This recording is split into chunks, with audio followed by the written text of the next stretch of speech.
Bonjour belles âmes, bienvenue sur ma chaîne. Je suis heureuse de vous revoir et de partager avec vous ce nouvel article.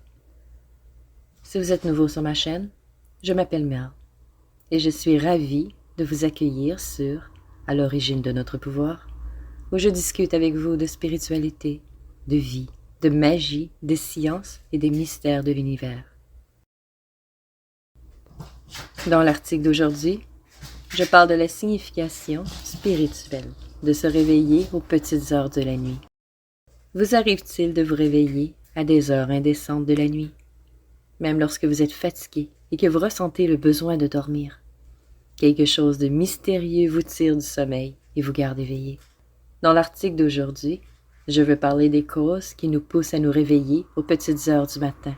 Bien sûr, les causes énumérées dans cet article sont entièrement psychiques et magiques. Bien sûr, il y a aussi des causes médicales qui peuvent nous réveiller aux petites heures du matin. Alors je vous demande de faire preuve de discernement et d'aller consulter un médecin d'abord. Et si votre santé est bonne, eh bien peut-être que les raisons sont spirituelles. Je vais commencer par parler des raisons spirituelles qui expliquent pourquoi nous nous réveillons à ces heures nocturnes. Que ce soit 1 heure, 2 heures, 3 heures, 4 heures ou 5 heures, il existe une logique derrière tout ça. Laissez-moi partager avec vous ce que je sais afin de vous aider à naviguer cette situation avec plus d'aisance. Commençons par parler de la cause. Et ensuite, je partagerai avec vous les solutions qui peuvent vous aider à retrouver vos nuits paisibles.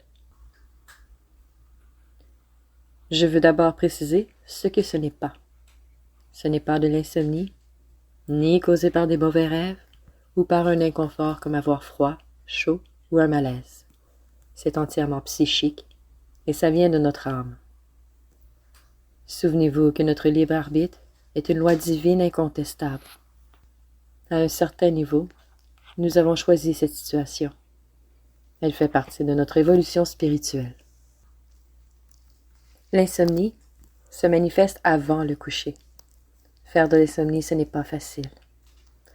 Plus souvent qu'autrement, cela est causé par 2 choses, un malaise physique ou un ego suractif. Dans les 2 cas, ce n'est pas connecté à la spiritualité, mais plutôt à la psychologie. Pour remédier à cette situation, il faut comprendre la cause. Un malaise physique peut venir d'une mauvaise habitude ou d'un problème de santé qu'il faut adresser. Lorsque c'est notre ego la cause, ça aide de faire un voyage en soi par la méditation, mais c'est souvent plus efficace de poser des actions concrètes pour aider à vider notre tête de toutes ces inquiétudes. On peut aller voir un spécialiste avec qui en parler en toute sécurité, faire de la journalisation ou encore des rituels de purification et d'alignement des chakras. Dans les cas d'insomnie, je conseille d'aller chercher de l'aide, mais personnellement, je choisis des solutions holistiques et naturelles. Je ne crois pas à la médicamentation chimique. Tous ces produits transformés sont créés à partir d'éléments naturels. Il est donc facile de retrouver, dans la nature, à la source, tout ce qu'il nous faut pour être en bonne santé. Il existe des professionnels holistiques et naturopathes très compétents, qui cherchent à faire la bonne chose, comme moi, lorsque j'offre mes soins énergétiques ou que je partage ce que je sais. Notre but est toujours d'aider. Pour ceux qui se réveillent toujours à la même heure, majoritairement entre 3 heures et 5 heures du matin, la cause est différente.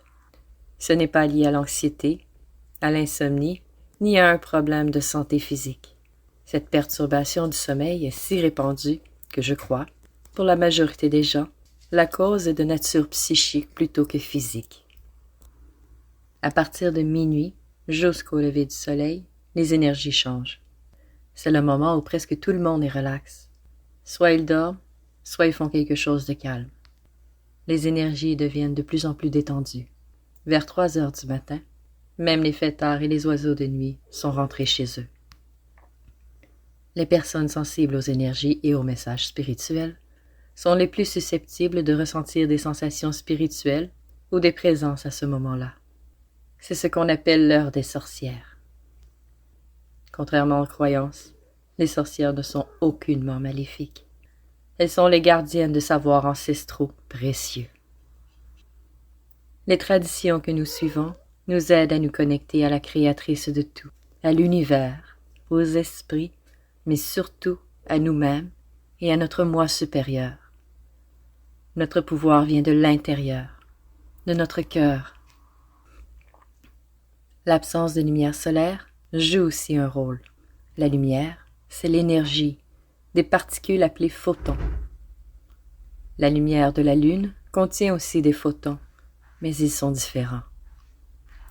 Les étoiles, les flammes, les bougies, la lumière électrique, tout cela est énergie, mais à des fréquences différentes, et chacune nous influence à sa manière. De plus en plus d'humains s'éveillent et ressentent naturellement la vraie nature de la réalité. Même s'ils ne voient pas encore, ils ressentent et se posent de nouvelles questions. Cela change notre expérience collective. Pour chaque nouvelle question, il y a une réponse, souvent même plusieurs. Lorsque notre âme veut attirer notre attention, elle peut choisir de nous réveiller la nuit. Le silence et le calme des énergies rendent la connexion plus simple et plus tangible.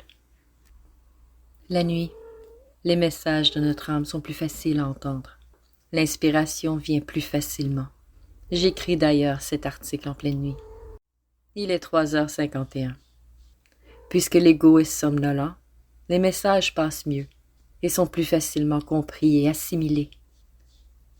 Même si vous ne ressentez rien de particulier, le simple fait de vous réveiller à 7 heures en dit long. Ce phénomène touche majoritairement les personnes spirituellement éveillées. Notre intuition détecte quelque chose, et puisque nous sommes plus réceptifs dans l'état de somnolence, autant sur le plan énergétique que physique, cette énergie nouvelle nous stimule et nous réveille. Pour aider à traverser cette phase, un nettoyage énergétique régulier de notre espace de vie est un bon début, surtout là où vous dormez. Je brûle de l'encens de sauge chaque semaine, car son efficacité est prouvée autant en magie qu'en science. J'utilise la sauge blanche pour purifier mon espace. Sa fumée purifie l'air grâce à ses propriétés antiseptiques et elle purifie l'énergie grâce à ses propriétés psychiques. Ce ne sont pas tous les encens qui font cela, mais il est prouvé que le palo santo, la sauge blanche, le copal ou la rose sont très efficaces. La fumigation avec ces plantes purifie également au niveau émotionnel et spirituel, en chassant les mauvaises énergies et en attirant les énergies bienfaisantes. Le sel est aussi reconnu pour chasser le négatif et purifier les énergies. Pour m'aider à maintenir un espace sécurisé pour dormir, je place du sel sous mon lit. C'est un rituel très ancien et puissant. Il suffit de le mettre dans un bol et de réciter une prière affirmative de notre intention d'être en sécurité, tout en remerciant l'esprit du sel pour son aide. Il est important de garder notre environnement propre et organisé pour que les énergies circulent librement. La circulation de l'énergie empêche la stagnation dans la vie. Laver régulièrement vos draps, garder la chambre ordonnée et réserver le lit uniquement pour le sommeil et pour les activités intimes. Une routine stable aide aussi à préparer le corps et l'esprit.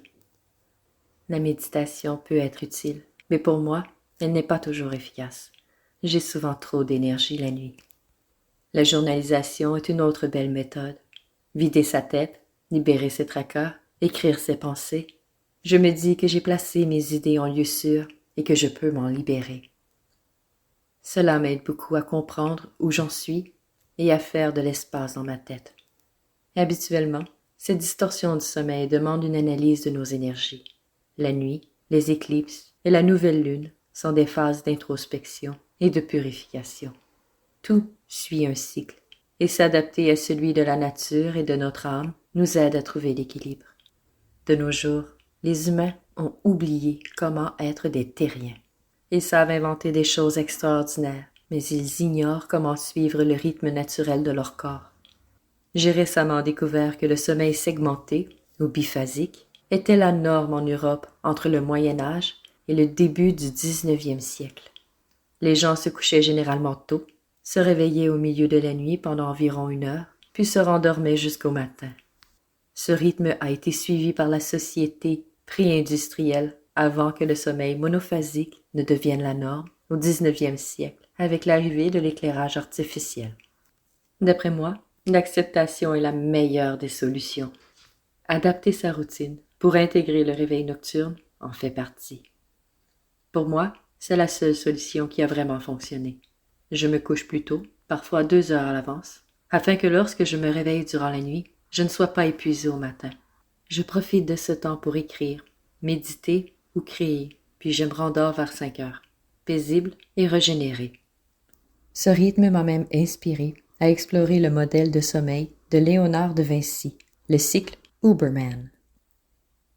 Je crois que le sommeil est mal compris. Aujourd'hui, j'aime ma routine nocturne. La nuit, je suis calme et réceptive. L'inspiration coule, et vers 5 heures, le sommeil revient doucement. Je m'endors rapidement, paisible, et je me réveille ressourcée. Je vous invite à faire des recherches sur le sommeil et à explorer votre psyché afin de comprendre vos besoins psychiques et de vous connecter à votre rythme de sommeil personnel. C'est la fin de cet article pour aujourd'hui. S'il vous a plu, je vous invite à cliquer sur le bouton j'aime et à vous abonner pour ne rien rater de mes futures publications. Partagez-le pour que d'autres puissent aussi en bénéficier. Pour plus de contenu sorcière, rendez-vous sur mon site web. Le lien est dans la description ci-dessous.